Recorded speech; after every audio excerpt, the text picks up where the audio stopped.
아내가 우울증을 겪다가 아파트에서 투신을 했습니다. 2025년 1월 10일 마하보디 소사이어티 회장과의 만남.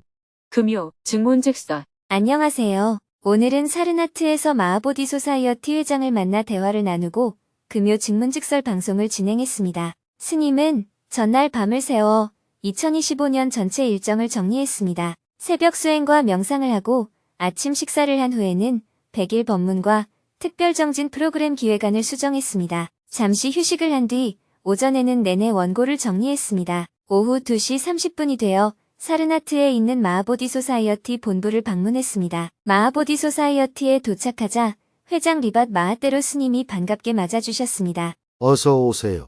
법륜 스님. 잘 지내셨습니까? 네, 제가 조금 일찍 도착했습니다. 괜찮습니다.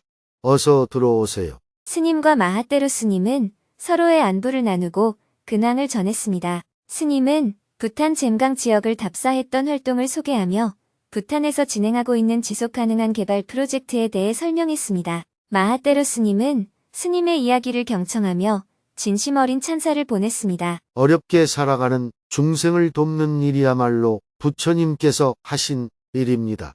정말 훌륭합니다.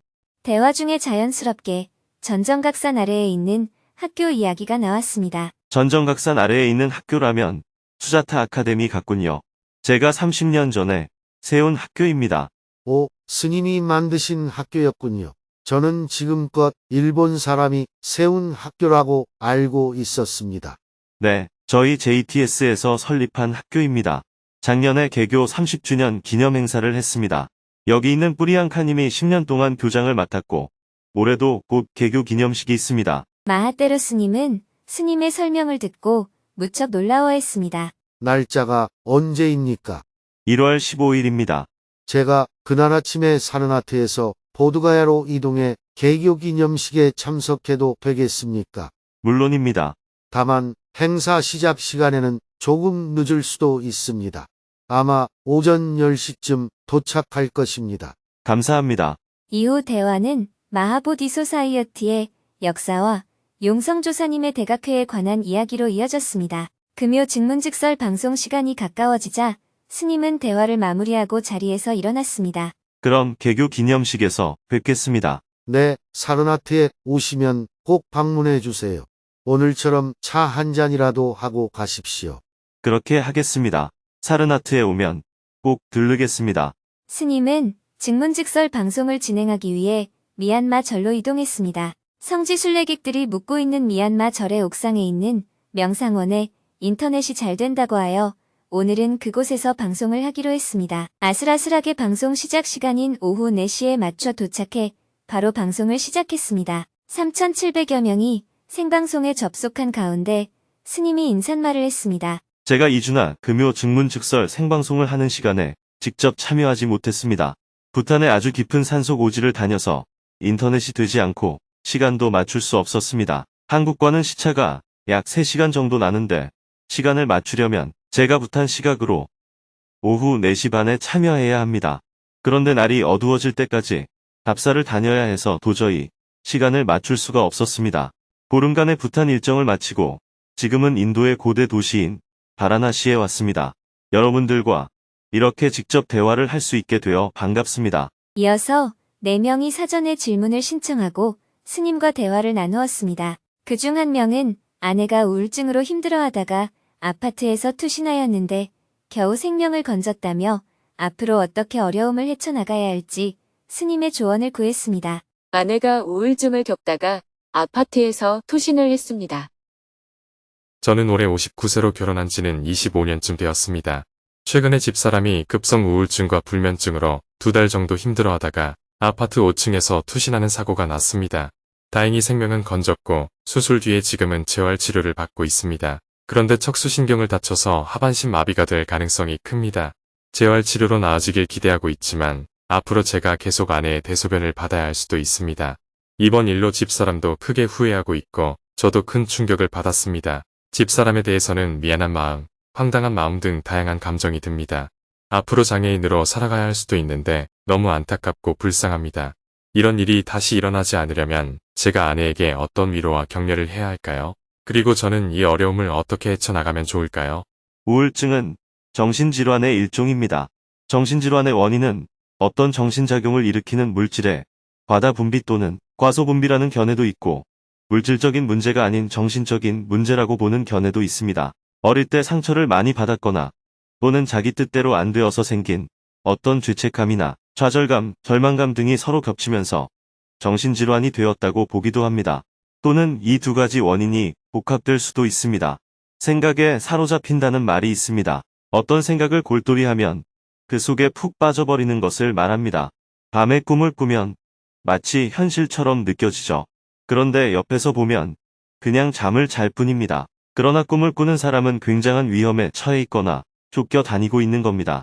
이처럼 어떤 한 생각에 깊이 빠지면 순간적으로 나는 아무 쓸모없는 사람이야, 나 같은 사람은 죽는 게 나아, 이런 생각에 사로잡혀서 건물에서 확 뛰어내릴 수가 있어요.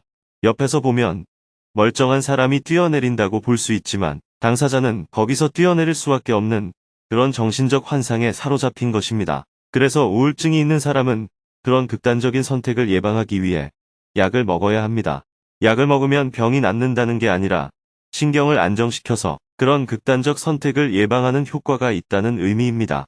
약을 먹으면 좀 졸린다는 부작용도 있지만 그런 극단적 사로잡힘을 막아주는 효과도 있어요. 그래서 질문자의 부인같이 극단적 행동을 하는 경우는 정신질환이 있는 사람이 병원에 간 적이 없거나 치료받고 있더라도 그때 임의로 약을 끊는 경우에 많이 일어납니다.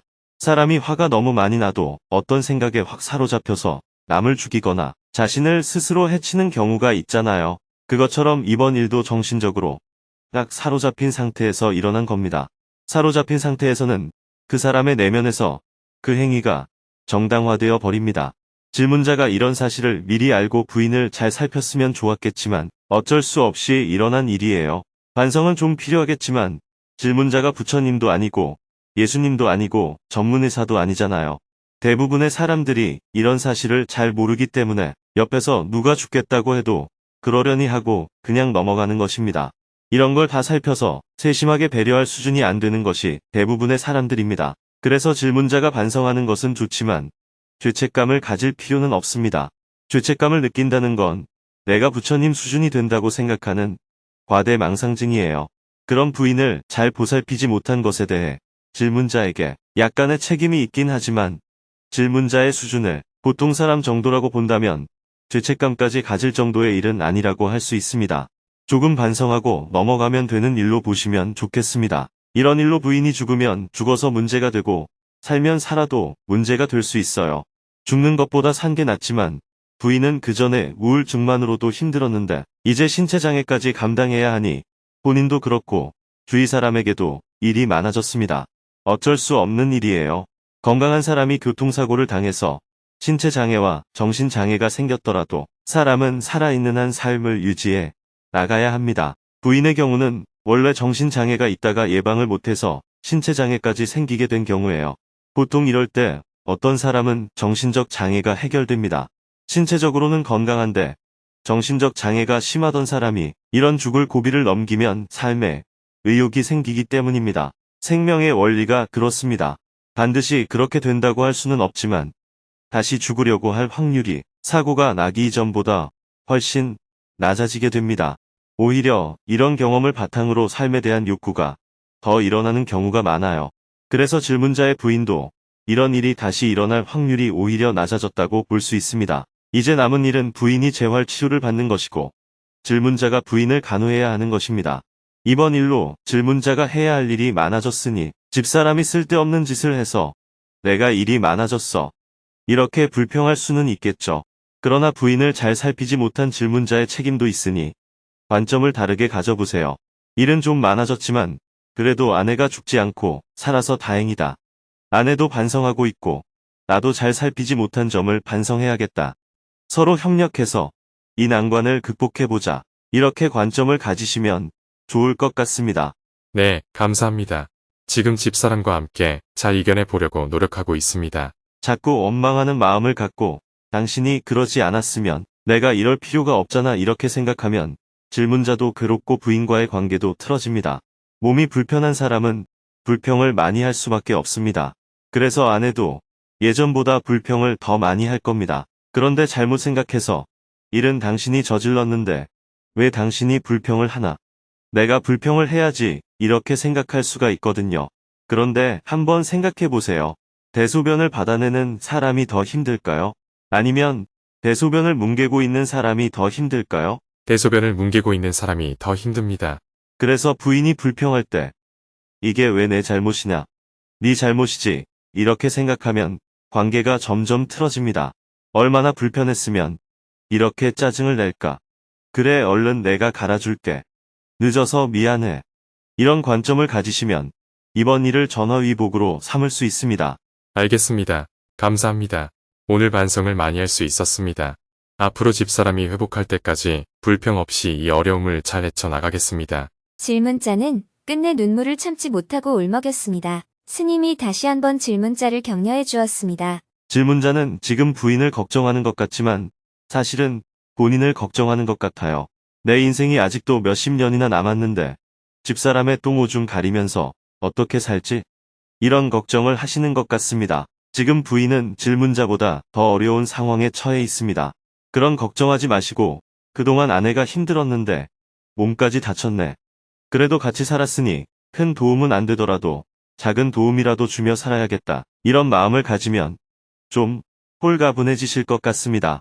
감사합니다. 계속해서 질문들이 이어졌습니다. 4명의 질문에 모두 답변을 하고 나니 저녁 5시가 훌쩍 넘었습니다. 방송을 마친 스님은 숙소로 돌아와 델리 공항에 도착한 순례객들의 상황을 점검하고 한국과 소통하며 남은 업무를 보았습니다. 내일은 오전 6시 30분에 경전대학 증문직설 방송이 예정되어 있으며 저녁에는 34차 성지순례 입제식이 열릴 예정입니다.